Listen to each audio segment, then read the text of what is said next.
morning of Wednesday, May 7th, a burglar entered the sacred precincts of Prittlewell Priory by means of the drawing room casement and made off with a quantity of more or less valuable and interesting Oriental silver knickknacks. It is evident that this rude intrusion upon the monastic seclusion of our office and home was effected by clumsy robbers, for the blind was hacked across in a most unnecessary manner, and a candle who had evidently been used for grease was left upon the chairs, and pink and white matches were found lying about, inside and out. The burglary was not discovered until next morning, when a maid, in attempting to open the drawing-room door, found a piece of blind cord wound firmly round the handle and attached to a hook screwed into the side of the doorway. She also noticed the drawing-room window was open. Police and detectives, etc., arrived on the scene, and Mrs. Scratton hurried down from London, but up to now the thieves remain undiscovered. Some disappointment is felt by the family, and Mrs. S. in particular, that there are not more traces of the burglars to show to their friends. They feel almost ashamed of the 3 little round holes in the wood of the casement that show how the entry was made.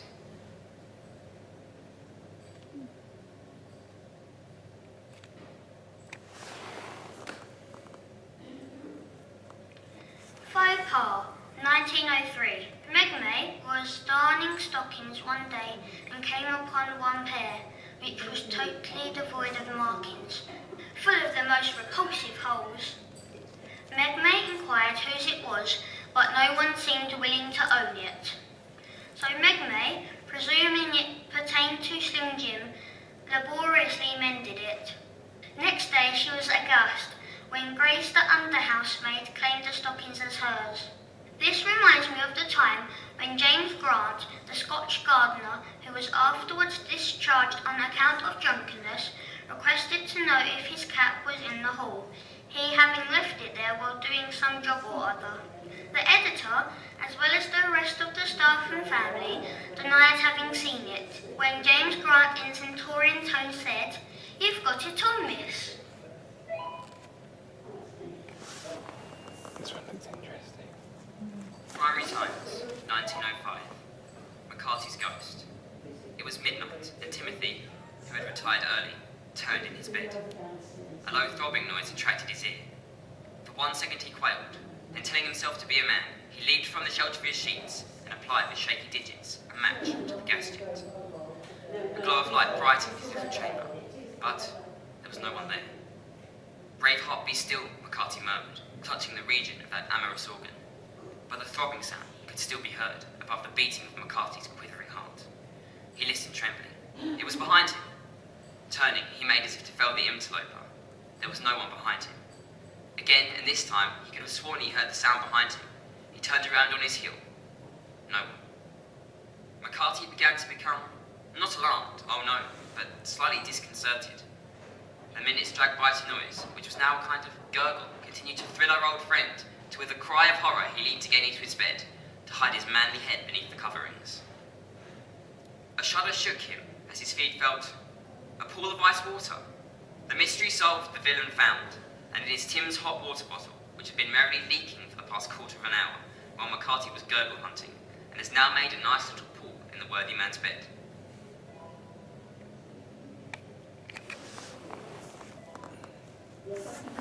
Priory Times, 1901. Mistress Meg May. Oh, good morning. I presume you are the editor of the Priory Times. Yes, I've come to interview you and to learn about all your valuable work. Here, Miss Meg May scratched her russet head sweetly and asked, Are you sure I may not offer you a cup of tea before you begin your interview? The hour being about 10 p.m., I decline the offer. Now, tell me a few of the methods by which you make your living, Miss Meg May. Well, I make my own dresses, and by that I save a good lot which might otherwise have been needlessly spent on dressmakers' bills, said our charming companion with a smile. And do you make any children's dresses? No, mostly ladies. Have you any other pursuits besides dressmaking? Yes, I design fashions. I have designed some for the Priory Times. May I ask if you are fond of animals, Mistress Meg May? I am devoted to them. Have you many pets? They call my pets the 3 interesting animals of the house: a a large cat called Bruno, a small parrot called Leopold, and a very fat donkey called Attenborough. What an interesting family yours is, Miss Megway. Yes, very. Goodbye, Miss Megway. I said and took up my hat, feeling heartily thankful to have finished my disagreeable task.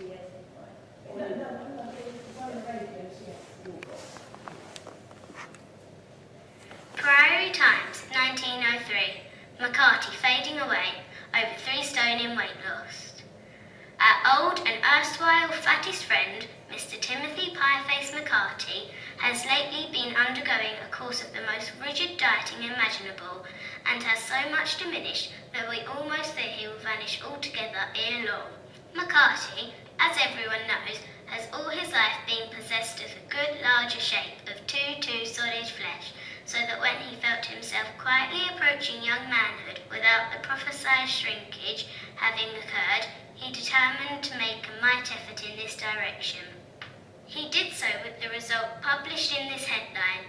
He is now so sylph-like that his friends all marvel at his shapely contour, and he feels he owes a debt of the deepest gratitude to one, York Davis by name, who induced him to carry through this marvellous cure. Priory Times. Slim Jim. Mr. Slim Jim has numerous names, Mr. Pusher being the one by which he is perhaps best known. The Sportsman, Mr. Gollygood and Guffin are several others. This gentleman is a skilled ventriloquist and gives many most interesting entertainments with his Wee Charlie. Wee Charlie freely insults everyone who tries to be pleasant to him. A lady once attempted to make conversations with him by remarking pleasantly, "I've just been to the cat show." "Oh," remarked Wee Charlie promptly, "I'm sure you took first prize." Mr. Slim Jim is a proficient Latin scholar and attends a school at Southend-on-Sea. He is most willing and helpful in the house and is worshipped by Mademoiselle Crondon, whom he has repeatedly promised to marry. He is very good at games, especially croquet, in which he excels.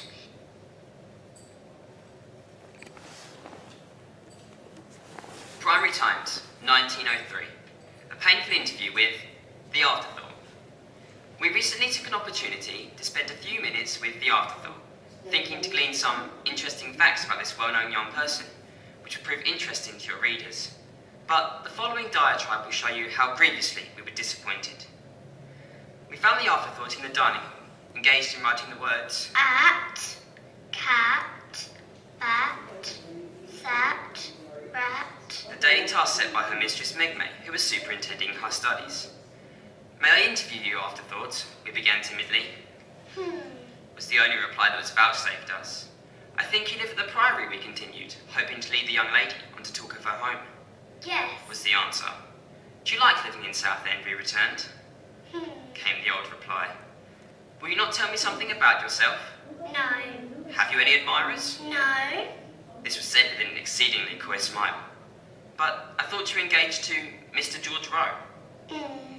You have a ring? Yes. What is it like? Like nothing.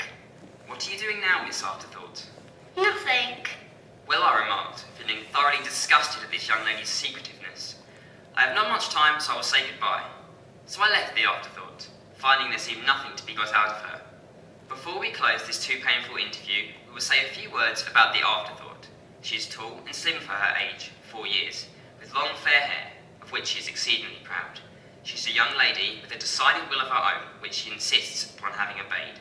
She is very fond of animals and of dogs, and lastly but not least, of men. She has requested that her next best dress be made somewhat décolleté, and she announces that when she is grown up, she shall not do up her hair. She is fond of flowers and of being photographed, insists that she likes her sisters all alike, and hates walking. She rides very well, and may often be seen trotting about upon Miss Heather, accompanied by the indefatigable Tim McCarthy. She is devoted to a certain small dog called Auntie, and we feel we may say on the whole, The Afterthought is a most accomplished young lady. Priory Times, 1901. The Editor, His Life, by P. Megmay. I go to the massive hall door of Prittlewell Priory and ring the bell, trembling in my shoes, For today I must interview the editor of that illustrious paper, the Priory Times. I know how busy is its editor, and when the mind is busy the temper is short. However, I hope for the best and am shown to the editor's studio where in his leisure hours the editor paints. The room is littered with dogs and cats of all descriptions. I see a collie, a setter and several dandies lying in fantastic shapes about the floor, and cats of all colours and descriptions strewn among them. The editor, if he has a fault, it is unpunctuality. I have already waited a quarter of an hour, so I will try to tell you of the editor's life as I know it. He is a busy man, having many fowls to feed, 2/3 of which are only fit for the grave. Being old and diseased, he has also many cats and dogs. The editor has just poked his tousled head in to say that he won't be interviewed at all today, but that I can write what I like about him and his little ways, and come down to tea in half an hour. The editor has lately taken up photography with renewed vigour, having purchased a new camera, and really his pictures are generally successful. I advise my readers to read his powerful new story in this number. If they have not already read it, it is called A Christmas Tale. I went to the dining room to get my promised tea and received milk and water coloured with a dash of tea. I hope the editor will allow this to go to press, but I must leave it to his discretion as I have only told the truth.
I forgot to mention, this is the coffin that was in the news.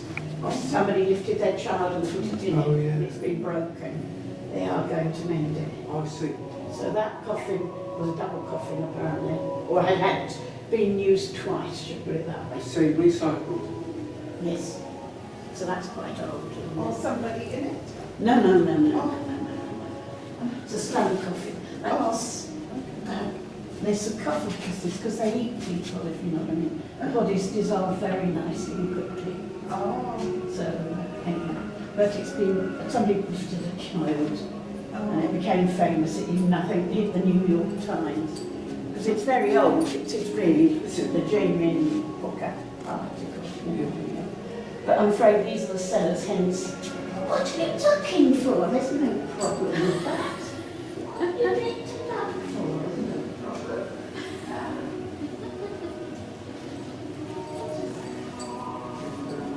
Did he catch the people that put their kid in there? They got a video of them, but they'd gone by the time anybody spotted it. So they got them on video, but they'd gone. Yeah. Because there's video here, there's video everywhere. But it was too late. Gone. How long will it take to restore it? Do we not know? I don't know.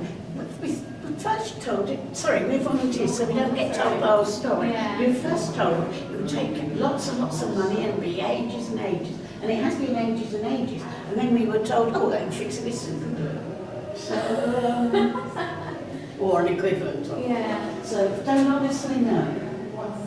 So, if not fixed, No.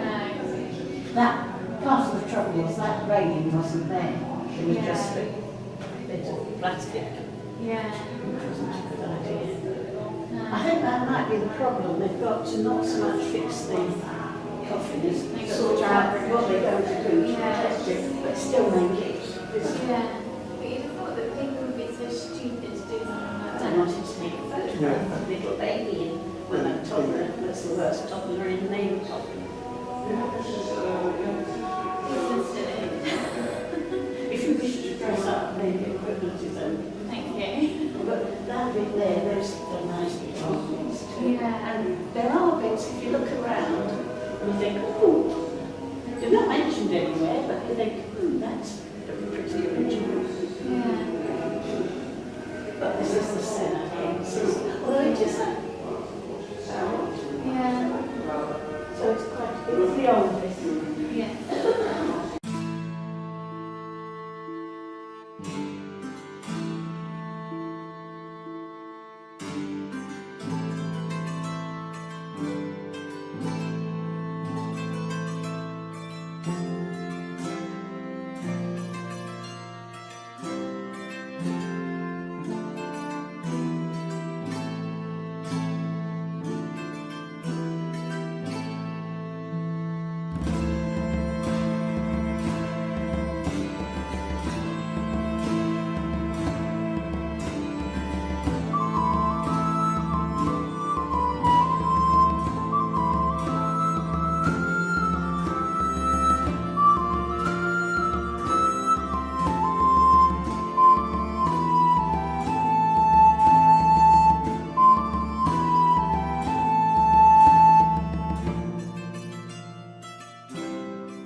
Priory.